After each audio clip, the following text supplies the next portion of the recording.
तो इस वीडियो में हम बात करेंगे अब पद्म अवार्ड 2022 के बारे में, और बहुत इंपॉर्टेंट है, कई सारे लोगों को अवार्ड दिए जाने की घोषणा हुई है। तो इससे रिलेटेड क्वेश्चंस एग्जामिनेशन में आते हैं। लेते हैं क्वेश्चन। पहला क्वेश्चन इंपॉर्टेंट है, केंद्र सरकार ने कुल कितने पद्म अवार्ड 2022 दिए जाने की घोषणा की है? आंसर होगा 128। ओके, देखिए राष्ट्रपति के अप्रूवल के बाद ही केंद्र सरकार इसकी लिस्ट जारी करती है। तो अभी 73वां गणतंत्र दिवस है, यानी रिपब्लिक डे है, और आप सभी को रिपब्लिक डे की हार्दिक शुभकामनाएं। तो उसकी पूर्व संध्या पर यानी 25 जनवरी की शाम को पद्म अवार्ड के विजेताओं की घोषणा सरकार ने की। तो 128 अवार्ड दिए जा रहे हैं इस बार। ओके, हर साल गणतंत्र दिवस पर ही ये घोषित किए जाते हैं, और ये अवार्ड कभी भी राष्ट्रपति भवन में दिए जा सकते हैं इसके बाद। तो कितने तरह के अवार्ड होते हैं आपको पता होगा, पद्म विभूषण, पद्म भूषण और पद्म श्री अवार्ड। ठीक है, इस बार 34 महिलाएं हैं इसमें, और 10 विदेशी या एनआरआई हैं। 13 लोगों को मरणोपरांत इस अवार्ड के लिए चुना गया है, और 2 जोड़ी को भी अवार्ड मिला है। चलिए आगे बढ़ते हैं, अगला क्वेश्चन लेते हैं। केंद्र सरकार ने वर्ष 2022 में कितने लोगों को पद्म विभूषण अवार्ड दिए जाने की घोषणा की है? आंसर होगा 4। ओके, 4 लोगों को, और ये भारत सरकार के द्वारा दिया जाने वाला ये अवार्ड, पद्म विभूषण अवार्ड, भारत रत्न के बाद दूसरा सर्वोच्च नागरिक सम्मान है। स्थापना हुई थी इस अवार्ड की 2 जनवरी 1954 को। ओके, पद्म विभूषण ये असाधारण और विशिष्ट सेवा के लिए दिया जाता है। आगे बढ़ते हैं, इस रिलेटेड क्वेश्चन, केंद्र सरकार ने पद्म विभूषण पुरस्कार 2022 के लिए किन्हें चुना है? कौन से लोग हैं? तो ये 4 लोग हैं, प्रभा अत्रे, राधेश्याम खेमका, जनरल बिपिन रावत और कल्याण सिंह। तो अब एक एक करके इनके बारे में शॉर्ट में जान लेते हैं। तो डॉक्टर प्रभा अत्रे, उनके बारे में बताऊं मैं आपको, वो किराना घराने की प्रसिद्ध शास्त्रीय गायिका हैं और दुर्लभ कलाकारों में से एक हैं जिन्हें संगीत की अलग अलग विधाओं में महारत है, जैसे ख्याल, ठुमरी, दादरा, गजल, गीत, नाट्य संगीत, भक्ति गीत, इन सब में। उन्होंने कुछ पुस्तकें भी लिखी हैं, जैसे स्वरागिनी और स्वरंजनी। राधेश्याम खेमका, इनका निधन पिछले साल ही हुआ है, 3 अप्रैल 2021 को। गीता प्रेस गोरखपुर के अध्यक्ष रह चुके हैं, और अपना ज़्यादातर जीवन जो है वो गीता प्रेस के लिए समर्पित किया इन्होंने। कल्याण पत्रिका है, उसके दशकों तक ये संपादक रहे हैं। मूलतः बिहार के रहने वाले हैं, मुंगेर के, लेकिन उनका ज़्यादातर वक्त बनारस में बीता है। अगले हैं जनरल बिपिन रावत, वो देश के पहले चीफ ऑफ डिफेंस स्टाफ थे, यानी CDS। उनका निधन पिछले साल ही 8 दिसंबर 2021 को तमिलनाडु के नीलगिरी में हो गया था, हेलीकॉप्टर क्रैश में। और अगले व्यक्ति हैं कल्याण सिंह, इनका निधन पिछले साल हुआ 21 अगस्त 2021 को। उत्तर प्रदेश में भाजपा के बड़े लीडर थे, यूपी के 2 बार चीफ मिनिस्टर रहे हैं, पहली बार 1991 से 1992 तक, और दूसरी बार 1997 से 1999 तक।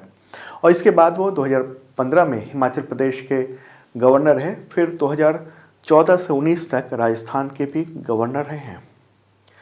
आगे बढ़ते हैं, अगला क्वेश्चन लेते हैं।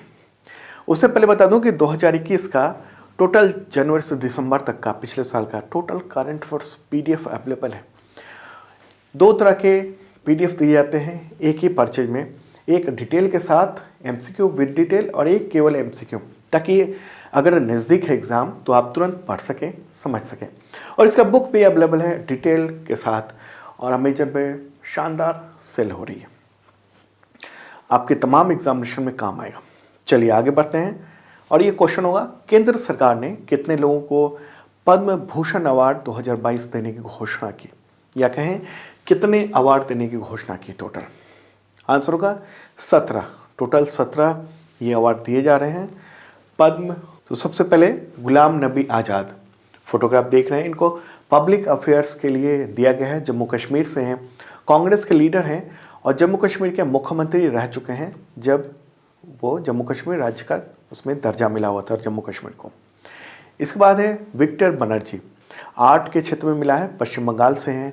वो एक्टर हैं, उन्होंने इंग्लिश, हिंदी, बांग्ला और असमिया भाषा में एक्टिंग की है अलग अलग फिल्मों में। उन्होंने Roman Polanski, James Ivory, sir David Lean वगैरह वगैरह बहुत सारे जो दुनिया भर के बड़े निर्देशक हैं, डायरेक्टर हैं, उन सब के साथ काम किया हुआ है इन्होंने। अगली है विजेता गुरमीत बावा। उनको मरणोपरांत ये अवार्ड दिया गया है। आर्ट के क्षेत्र में पंजाब से थी वो, मशहूर पंजाबी लोक गायिका थी। ओके, अपने करियर के दौरान गुरमीत बावा को पंजाब सरकार के द्वारा राज्य पुरस्कार, पंजाब नाटक अकादमी पुरस्कार, मध्य प्रदेश सरकार के द्वारा राष्ट्रीय देवी अहिल्या पुरस्कार और कई सारे पुरस्कार इनको मिल चुके हैं। अगला नाम है बुद्धदेव भट्टाचार्य। उनको पब्लिक अफेयर्स के क्षेत्र में ये अवार्ड दिए जाने की घोषणा हुई है। पश्चिम बंगाल से हैं। पश्चिम बंगाल के मुख्यमंत्री रह चुके हैं सन 2000 से लेकर 2011 तक। और आपको बताऊं, कम्युनिस्ट पार्टी ऑफ इंडिया यानी CPIM मार्क्सवादी उसके सीनियर लीडर हैं। और अवार्ड की जानकारी जब इनको हुई तो उन्होंने कहा कि वो इस अवार्ड को ठुकराते हैं। उन्होंने कहा कि इसके बारे में मुझे बताया नहीं गया था और न यह अवार्ड लेने की उनकी लालसा है। अगला नाम है नटराजन चंद्रशेखरन। इनको ट्रेड एंड इंडस्ट्री के क्षेत्र में दिया गया है। महाराष्ट्र से हैं वो। और आपको बताऊं कि टाटा ग्रुप के चेयरपर्सन हैं। टाटा ग्रुप के इतिहास में वे पहले गैर पारसी चीफ हैं टाटा ग्रुप के। 110 अरब डॉलर से अधिक का सालाना राजस्व है टाटा ग्रुप का और उसकी अगुवाई कर रहे हैं। अगला नाम है कृष्णा एल्ला और सुचित्रा एल्ला। ट्रेड एंड इंडस्ट्री के क्षेत्र में इनको दिया गया है अवार्ड। तेलंगाना से हैं ये दोनों। और आपको बताऊं, कृष्णा एल्ला जो है वो भारत बायोटेक, नाम सुना होगा आपने, उसके चेयरमैन और मैनेजिंग डायरेक्टर हैं, जबकि उनकी पत्नी है कंपनी की सह संस्थापक और जॉइंट मैनेजिंग डायरेक्टर। कौन है? तो सुचित्रा एल्ला। दोनों ने मिलकर 1996 में भारत बायोटेक की स्थापना की थी और इस कंपनी ने कोविड-19 की जो वैक्सीन है कोवैक्सीन उसे डेवलप किया हुआ है। अगला नाम है मधुर जाफरी का। पाक कला के क्षेत्र में इनको दिया गया है, यानी फूड के क्षेत्र में, भोजन बनाने के क्षेत्र में। अमेरिका से हैं ये। और आपको बताऊं कि वो भारतीय एक्ट्रेस और लेखिका हैं। उन्होंने बुक भी लिखी है, an invitation to Indian cooking, 1973 में ही, तो काफ़ी पॉपुलर ये बुक रही है उनकी। फोटोग्राफ ये रहा। ओके, अगला नाम है देवेंद्र झाझरिया और ये राजस्थान से हैं। खेल के क्षेत्र में इनको अवार्ड दिया गया है। दिव्यांग खिलाड़ी हैं। ओके, कौन से खेल खेलते हैं? तो भाला फेंक यानी javelin throw. Okay, 3 Paralympic games में इन्होंने मेडल जीता है। एथेंस पैरालंपिक जो हुआ था 2004 में और रियो पैरालंपिक 2016 में, तो उसमें जेवलिन थ्रो में इन्होंने गोल्ड मेडल जीता था। जबकि जो अभी पिछले साल टोक्यो पैरालंपिक हुआ 2020 का, जो कि 2021 में आयोजित हुआ, उसमें इन्होंने रजत पदक हासिल किए थे। ओके, फोटोग्राफ ये रहा। अगला नाम है राशिद खान का। इनको आर्ट्स के क्षेत्र में दिया गया है ये अवार्ड। फोटोग्राफ ये रहा। उत्तर प्रदेश से हैं और कई सारे जो मशहूर गीत हैं इन्होंने गाए हैं, जैसे हम दिल दे चुके सनम का जो गाना है, अलबेले सजन आयो रे, जब वी मेट फिल्म का उस मूवी का एक पॉपुलर गाना है, आओगे जब तुम साजना, तो ये सब इन्होंने गाया है। इनके बारे में बताऊं, ये रामपुर साहसवान घराने से आते हैं और ख़ासतौर पर हिंदुस्तानी संगीत के ख्याली गायकी के लिए ये जाने जाते हैं, राशिद खान। ओके, अगला नाम है राजीव महर्षि। उनको सिविल सर्विस के क्षेत्र में दिया गया है। राजस्थान से हैं वो मूलतः और रिटायर्ड IAS अधिकारी हैं। भारत के पूर्व नियंत्रक एवं महालेखा परीक्षक यानी CAG रह चुके हैं। अगला नाम है सत्या नेडाल। उनको ट्रेड एंड इंडस्ट्री के क्षेत्र में दिया गया है। अमेरिका से हैं वो, भारतीय मूल के हैं और माइक्रोसॉफ्ट के CEO हैं, आपको पता होगा। अगला नाम है सुंदर पिचाई। ट्रेड एंड इंडस्ट्री के क्षेत्र में दिया गया है। अमेरिका से हैं, भारतीय मूल के हैं और अल्फ़ाबेट जो गूगल की पेरेंट कंपनी है उसके ये CEO हैं। अगला नाम है साइरस पूनावाला। इनको भी ट्रेड एंड इंडस्ट्री के क्षेत्र में दिया गया है। महाराष्ट्र से हैं ये। पूनावाला जो है उन्होंने सीरम इंस्टीट्यूट ऑफ इंडिया उसकी स्थापना वगैरह की थी और अभी मैनेजिंग डायरेक्टर हैं इसके। ये कंपनी कोविड-19 की जो वैक्सीन है कोविशील्ड वो बनाती है। अगला नाम है संजय राजाराम। इनको मरणोपरांत ये अवार्ड दिया गया है। साइंस एंड इंजीनियरिंग के क्षेत्र में मैक्सिको में रहते थे, भारतीय मूल के थे और दुनिया के विख्यात कृषि वैज्ञानिक थे। फरवरी 2021 में इनका निधन हुआ अमेरिका में। ओके, और एक और बात इंपॉर्टेंट है, ध्यान रखने की बात है कि इनको 2014 में वर्ल्ड फूड अवार्ड मिल चुका है, विश्व खाद्य पुरस्कार। अगला नाम है प्रतिभा रे। फोटोग्राफ आप देख रहे हैं। इनको लिटरेचर एंड एजुकेशन के क्षेत्र में दिया गया है। ओडिशा से हैं, 78 ईयर की लेखिका हैं। ज्ञानपीठ, मूर्ति देवी और कई सारे अवार्ड इनको मिल चुके हैं। ओडिया भाषा में लिखते हैं। अगला नाम है स्वामी सच्चिदानंद। लिटरेचर एंड एजुकेशन के क्षेत्र में दिया गया, गुजरात से हैं, आध्यात्मिक गुरु हैं और लेखक हैं ये। ओके, और आखिरी नाम है इस अवार्ड में वशिष्ठ त्रिपाठी। इनको लिटरेचर एंड एजुकेशन के क्षेत्र में ये अवार्ड दिया गया है। आपको बताऊं कि संपूर्णानंद संस्कृत जो यूनिवर्सिटी है उसके न्याय वैशेषिक विभाग के अध्यक्ष रह चुके हैं, चर्चित व्यक्ति हैं। तो ये तो था पद्म भूषण अवार्ड। अब अगला क्वेश्चन लेते हैं। केंद्र सरकार ने कितने पद्म श्री अवार्ड 2022 की घोषणा की? कुल कितने? आंसर होगा 107 टोटल है। ये सम्मान जो किसी क्षेत्र में विशिष्ट सेवा के लिए प्रदान किया जाता है।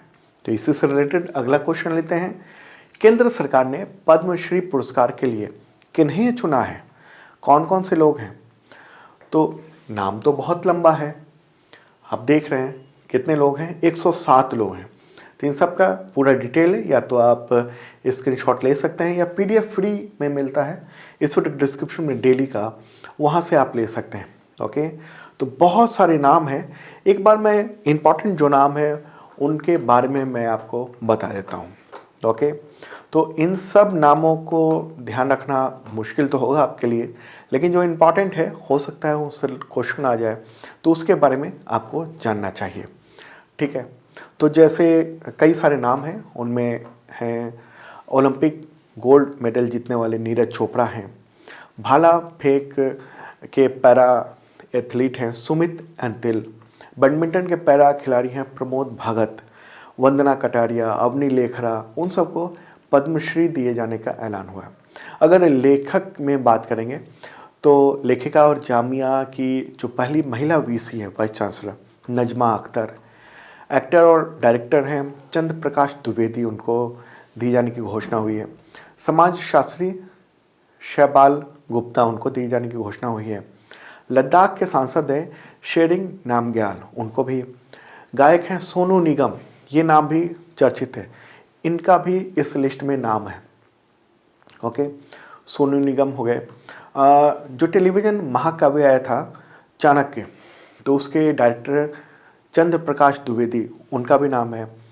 ओके, एक्टर हैं सौकर जानकी, उनका भी नाम इस लिस्ट में।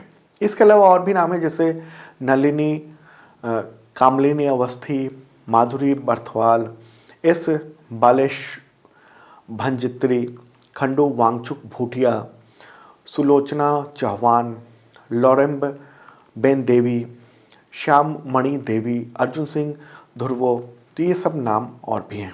ठीक है, तो ये सब इम्पॉर्टेंट नाम है और आपको एक बार देख लेना चाहिए। और जो मैंने कुछ नाम लिए वो सब तो आपको ध्यान में रखना चाहिए कि किन किन को ये अवार्ड मिला है। ओके, पीडीएफ डाउनलोड कर लेना आप इसका। चलिए आगे बढ़ते हैं, अगला क्वेश्चन लेते हैं। सुभाष चंद्र बोस आपदा प्रबंधन पुरस्कार 2022 व्यक्तिगत श्रेणी के लिए किसे दिया गया है अवार्ड, या किसने ये अवार्ड जीता है? आंसर होगा प्रोफेसर विनोद शर्मा। ओके, ये जो अवार्ड है उसके विजेताओं की घोषणा अभी हाल ही में हुई है। नेताजी सुभाष चंद्र बोस की जन्म दिवस के अवसर पर 23 जनवरी को। ओके, तो प्रोफेसर विनोद शर्मा जो हैं वो उन्होंने आपदा प्रबंधन के लिए काफ़ी काम किया है। होम मिनिस्ट्री जो सेंट्रल गवर्नमेंट की, उसके द्वारा ये अवार्ड की घोषणा होती है और व्यक्तिगत श्रेणी में 5 लाख रुपए और एक प्रमाण पत्र दिए जाते हैं। तो प्रोफेसर विनोद शर्मा ये भारतीय लोक प्रशासन संस्थान है, उसके सीनियर प्रोफेसर रह चुके हैं। सिक्किम राज्य आपदा प्रबंधन प्राधिकरण उसके उपाध्यक्ष हैं और राष्ट्रीय आपदा प्रबंधन केंद्र उसके संस्थापक संयोजक हैं। ठीक है।